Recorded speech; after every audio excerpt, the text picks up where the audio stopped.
Hey, everybody, thank you so much for joining me. I am so excited to do this webinar with you. I'm a bit of a science geek, and I think we all know I'm a bit of a fitness and health enthusiast. So I wanted to bring you a webinar all about motivation. I hear and I see all the time, how do you motivate yourself to do this? How do I motivate myself to do that? I want to start exercising every day, but I just can't get up the motivation, what have you. I'm sure we've all thought it about a million things. Spring cleaning, you're cleaning out closets and because you're super motivated and you're cleaning out the closets. And then halfway through, you're like, oh my God, I'm only halfway through. This sucks. I don't want to finish it. But most of the time we do finish it, right? But you have to give yourself a little push. It's not like I'm cleaning. I love, unless you're like Monica Geller or whatever. So anyway, I have been doing a lot of research. I have become obsessed with a couple podcasts all about science and that sort of thing. Pause. I have a cat. Sorry about that. I have been listening to the podcast and doing some research all about motivation. So let's get started. I do have some slides put together for you. I cannot promise I am going to necessarily go exactly through the slides exactly as they are. Let me just get the screen going. I believe we are good. So we're going to talk about motivation is a result. It's not a requirement. You don't need motivation to do something. Obviously, we're not motivated to do something every single day. We're not motivated to brush our teeth, but we do it. We're not motivated to wash the dishes, but we do it. Hopefully.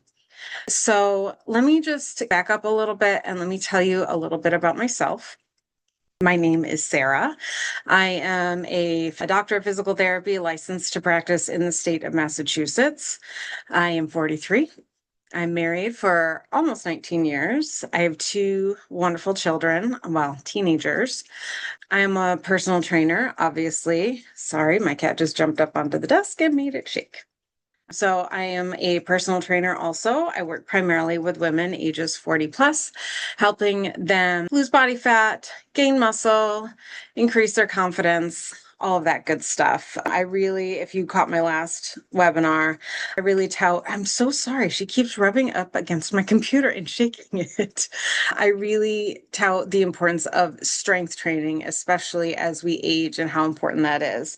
But anyway, we are not going to talk about that. We're talking about motivation today. So as I mentioned, motivation is something that we get bursts of, but is not necessarily something that is sustained all on its own. You have to create it. You have to find it where you can. You have to trick your brain here and there.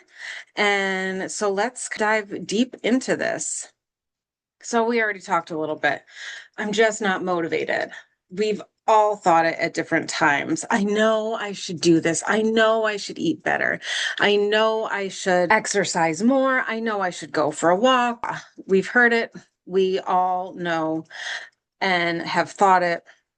And the thing is, if you're waiting for motivation to strike, if you're waiting to be ready, if you're waiting for a sign, you're probably never going to find it. You have to create it. So what happens with motivation? So when we're talking about motivation, it is dopamine released in your brain. Dopamine is a neurotransmitter. It is the reward center of the brain. We get little hits of it throughout the day, like playing a game on your phone and you win a level. Bam, little hit of dopamine. It's that immediate reward to an action, winning a race. Bam, dopamine. You feel great. You want to do it again. Finishing a workout, you're probably going to get a hit of dopamine. The problem is when we're talking about changing habits, especially unhealthy habits, the reward for that is delayed. So let's say you chose to exercise every day this week and you exercise the first day and you feel pretty good about it and you're happy with yourself. You exercise the next day and once again you're feeling pretty good about it. Sometimes, especially if you're not feeling great, maybe you have some muscle soreness or whatever, by third, fourth day, you're not feeling so great because the effect of exercise is often further down the road. It's after the habits have been built and the consistency is there. So that makes it very easy to I'm motivated, I'm going to do this. And you do it once, you do it twice, but you're not getting the dopamine hits because that's going to happen down the road when you lift a heavier weight. Or I don't like talking about weighing yourself, or when you step onto a scale and your weight is lower. That's when you get the dopamine hit. And that's when you're like, oh, I want to keep going with this. This feels good. I'm proud of myself. So this is where we need to create our own motivation. So as I mentioned, these long-term goals, the dopamine hits come later. They don't come right away.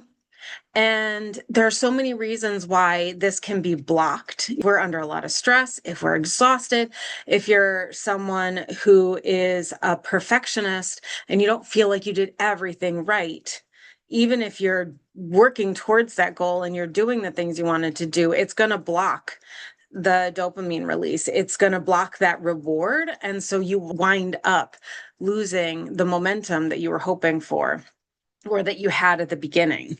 This is why you feel stuck. This is when people give up. They set a goal for themselves.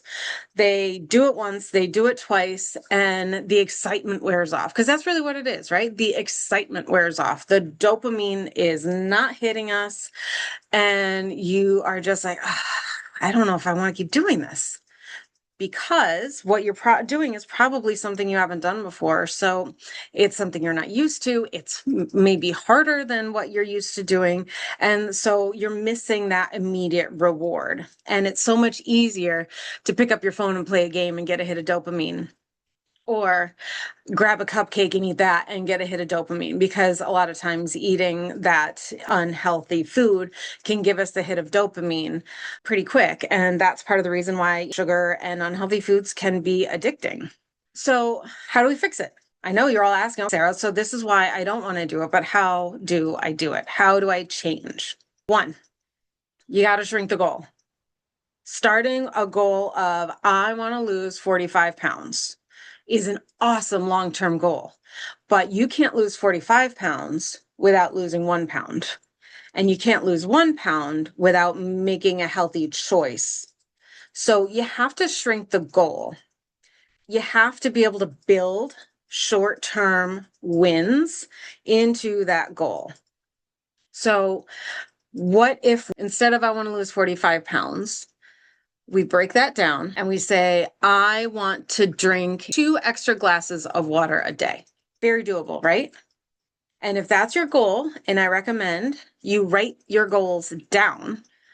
If that's your goal and it's 9:00 at night and you're falling asleep on the couch, like me, then you can look back at your day and say, oh, I drank those 2 extra glasses of water and I had a glass before dessert.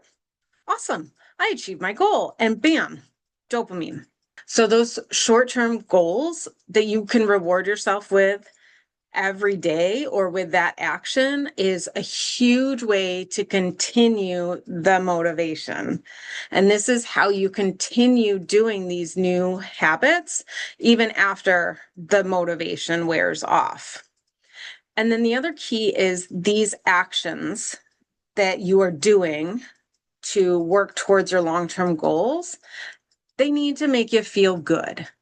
If your goal is to wake up at 4:00 every morning to work out, but you're used to waking up at 8:00, you are going to feel like crap. There's no way you're going to be able to sustain that unless you make huge lifestyle changes. So if that's your long-term goal, you have to break that down. Instead of waking up at 8:00, I'm going to wake up at 7:30. Instead of waking up at 7:30, I'm going to wake up at 7. And there's a lot of science behind sleep, and we can maybe go into that another time. But there are ways to change your sleeping patterns that are not super stressful or difficult so that you can make that happen, so that you can wake up 4 hours earlier than you were, if that's what your goal is. The other key point here that I want to bring your attention to is this last one. You want to make your goal habit easier to access. You want to reduce the friction of achieving that goal. So you need to set yourself up to succeed. And you want to set yourself up so that the habit you are trying to stop is more challenging. Oh my God, the cats just keep jumping up and down on the desk. It is really ridiculous here. So let's go back to I want to lose 45 pounds. Let's assume you did an analysis of your habits and you realize that you are a snacker. That was my problem. One of my huge issues when I realized I was overweight and living a very unhealthy life when my kids were babies, I was a snacker. I would go into the snack cabinet in the kitchen and it didn't matter what was in there. And we only had kid foods or Doritos. I would go in there and I would eat goldfish. The box was open, I would eat the goldfish.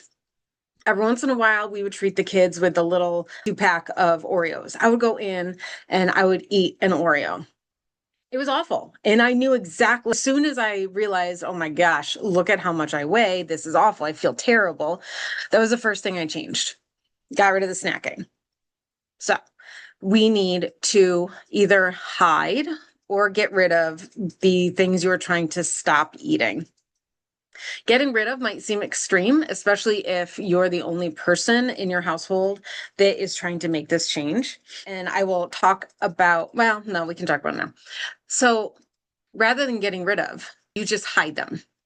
Maybe you put them in a cabinet behind something that's healthy or behind food prep item like pasta or whatever. Maybe you put it in a different room or in a closet. I don't have a pantry. We have a snack cabinet.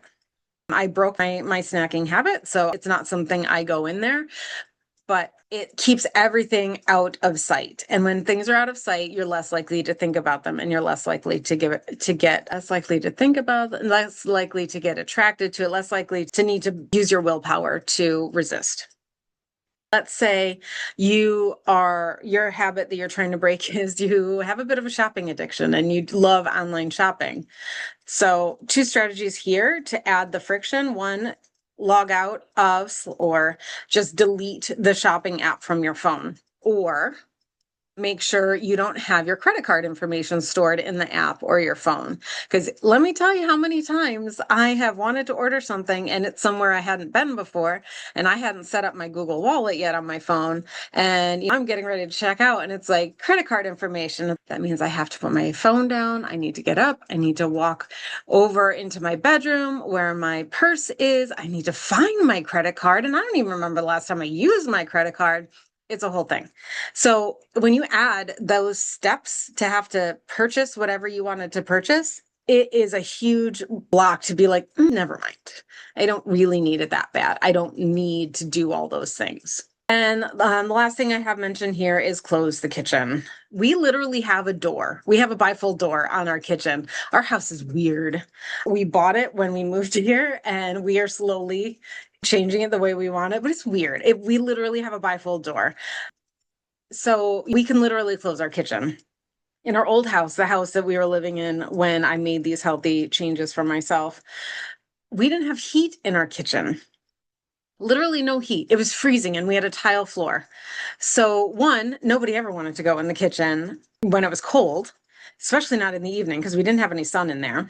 And 2, because there was no heat, the heat in the rest of the house, especially the first floor, would just be sucked into there. And so it would make everything else cold. So we hung a curtain. It looked terrible, awful, really ugly. It looked terrible. But that is a visual. Kitchen is closed. Don't come in here. All right. So we added friction here. Now let's move on. Let's try to make these helpful and healthier choices easier to access. How do we do that?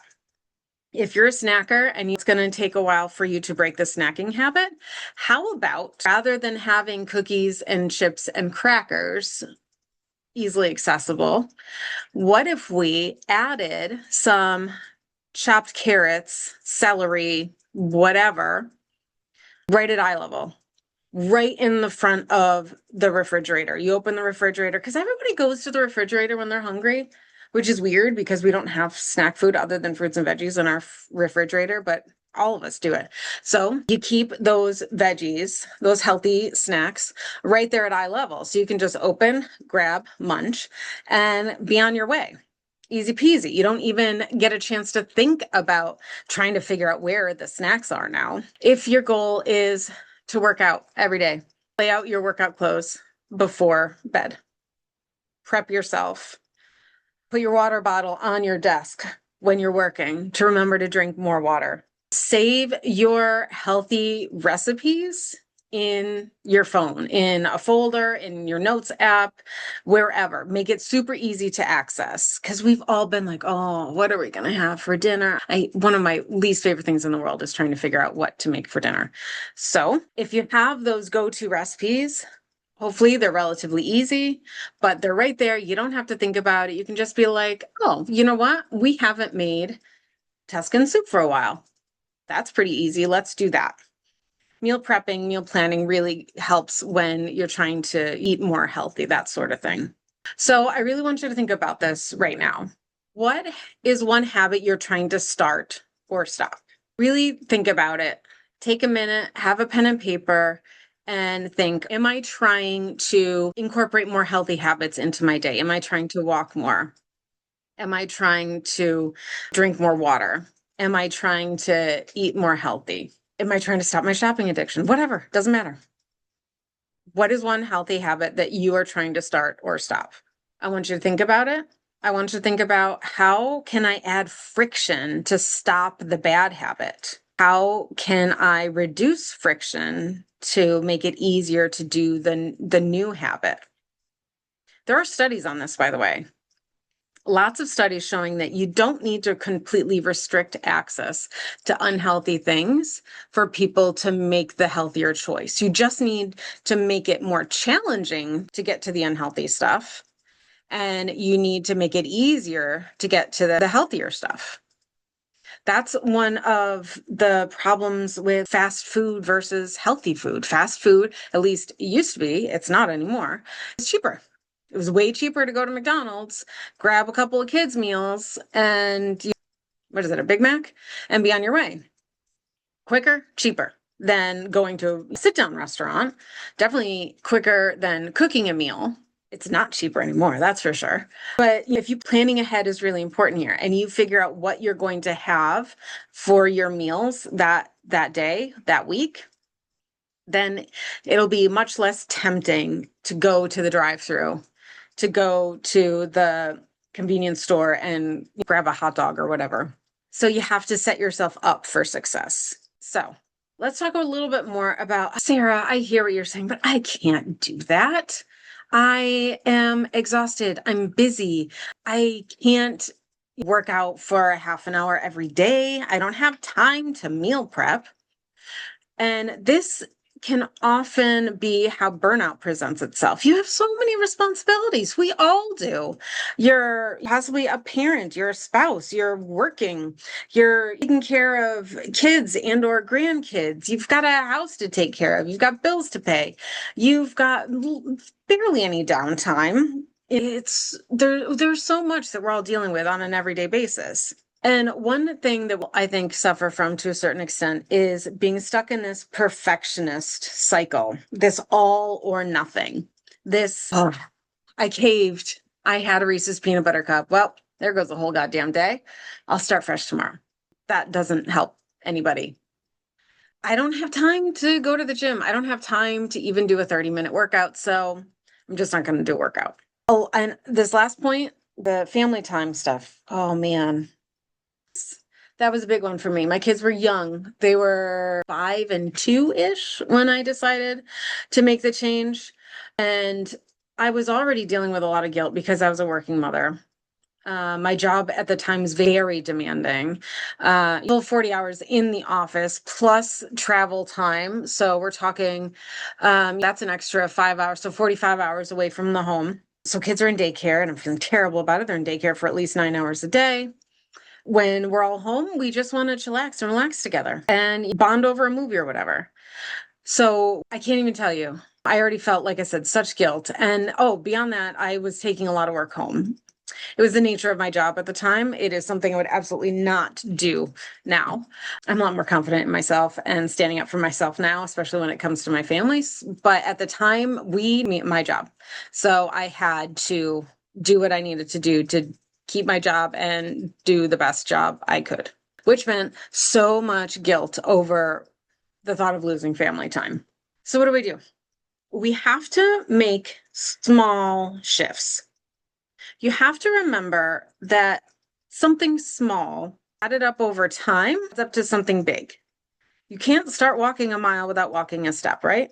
So if you walk an extra step a day, and I know that's a little crazy, but if you park 2 spots further down every day, then you're going to add 20 steps, if we talk about back and forth, to your day. If you do that every day, 20 extra steps a day times 5 days a week. Let's say we're talking about work. So 20 times 5 is 100. And we're talking about 50 weeks a year, assuming you get 2 weeks off. So what are we at? 100 times 50? 100 times 50, I believe, is 5,000. I did that math right, Mom? I think so. Hey, that 5,000 steps is 2 miles, I believe, approximately.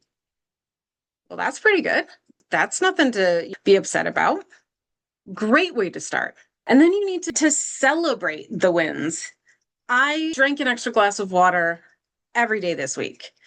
Give yourself a treat. Figure out something that is non-food, non-unhealthy related to reward yourself with. Maybe get a bunch of stickers and have a calendar and put a sticker on the wall. Every time you get this, you achieve your goal. Download a habits app. There are millions and millions of habit apps where you can put in the habits you want to do. And every time you do it, you tap it on the screen and it gives you points. And I had one, I think it was called Habitica. I'm probably not pronouncing that right. But so every time I did the habit I wanted to do, it gave me points where I could use them to buy outfits for my avatar. So I could create this fancy avatar or whatever. There's a million of them. So that's a great way. It's a great reward system. It's that little dopamine hit to keep you going. You also have to remember, just going back a little bit, something is better than nothing. I don't have time for a 30-minute workout. Fine, 5 minutes. You're microwaving leftovers for dinner, do some calf raises. You're waiting for the water to boil, do some squats. There are a million ways to stick extra movement into your day. You can even do it while you're doom scrolling on your phone. Let's be honest. I like to do my stretching and my mobility work when I'm on my phone. It's so easy. Sit on the floor, do my stretching, hold my phone, hold the pose, whatever. So there's a million different ways you can squeeze that extra little bit of movement into your day. And like I mentioned, something is better than nothing. A little change is every day adds up. Big change that you only do a couple times a day, or I'm sorry, a couple times a week or a couple times a month, or even just a couple times a year. That's nothing. That's not going to do much good at all. Consistency is that's the sweet spot where you're going to see the big changes. So consistent small changes are going to take you way farther than 1 or 2 big changes you can't be consistent with. Last one, healthy habits include your family into your new movement plan. Include your family in more physical activities together rather than sedentary activities. I mentioned my kids were little. We would go outside after dinner. This is the change we made, and we would play tag or play green light or take the kids for what we lived on a dead end street. So we'd take the kids for walks up and down the street. 1, it gave me my steps. 2, it was family time for all of us. 3, they had a great time. And we had one of the roads houses up the street had a bunny all the time. So it was always like, oh, let's go check the bunny. It was great. Loved it. Yes, when it's cold, it's harder for us adults, but the kids don't care nearly as much. Cats. And the other thing is trying to let go of that guilt, that mom guilt, that parent guilt. When you do, at some point, you're going to need to take a little bit of time away from your family in order to really get a more intense workout in. But that 20, 30 minutes away will give them a healthier parent, both physically and probably mentally. And having a parent that's present all the time when they're with you is something so much more important than just being in the same room with them. So I am going to provide you with this amazing motivation checklist. The link will be in the description to download. It's got, I think, 4 or 5, I can't remember, tips and tricks to help with getting your motivation going and keeping yourself moving and motivating towards your goals, even after that initial dopamine hit wanes. This is how you create habits rather than relying on motivation. So I hope you find that really helpful. And as I mentioned, a habit tracker to reward yourself. Checking something off of your to-do list. I think we all know checking your items off your to-do list is pretty awesome. So you can download a daily habit tracker like this. And I think we all know, as a personal trainer, I work with women 40 plus. I do it primarily online and virtual training. And this is something that we would add into your programming, figuring out what habits we need to tweak and change and improve. And that is something that you'll be able to check off on a daily basis. Oh, I got my steps in today. I plan my meals out for the week, whatever it is. And there's plenty of other digital products to help you with your journey. I have an Etsy shop. It's under Sarah Wolf Fit. And I have 7-day jumpstart program. I've got a healthy recipe book, a couple of workout programs, a guide to just getting moving and starting your journey, especially if you're not quite sure where you need to make the changes. So, and then if you're working with me, I'm there for you. I am there for you 100% to help you with the accountability and to help you just stay on track. Because I think it is important for all of us to have someone there to help us stay on track and stay moving. So I just wanted to thank you again for stopping by and listening and watching. This is what I love to do. I love talking about this sort of thing. And I think you can tell I got pretty geeked out when I was putting this together. I would love to hear what other topics you would like me to talk about in the future. I would like to get consistent with doing these every 4 to 6 weeks because I think they can be really helpful for all of us. So thanks again. Oh, almost forgot. So we're into holidays season coming up. Halloween's coming up in 29 days. So upcoming holiday special going on. We're talking about 60% off my typical coaching prices for my full program. I also have a nutrition only coaching program. So if you would like any more information, please feel free to reach out. You can reach me through my website, everydayfitwithsarah.com. You can email me, everydayfitwithsarah@gmail.com. I will also post the links in the description for the direct links to look at the descriptions of my different coaching programs so you can see exactly what you're going to get working with me. And like I said, if you have any questions, please feel free to reach out. I want to thank you so much for coming. This has been so much fun. This is something I love doing and I love talking about, and I love helping women such as yourself. So thanks again. I hope you have an amazing day and month, and reach out if you need anything. So thank you.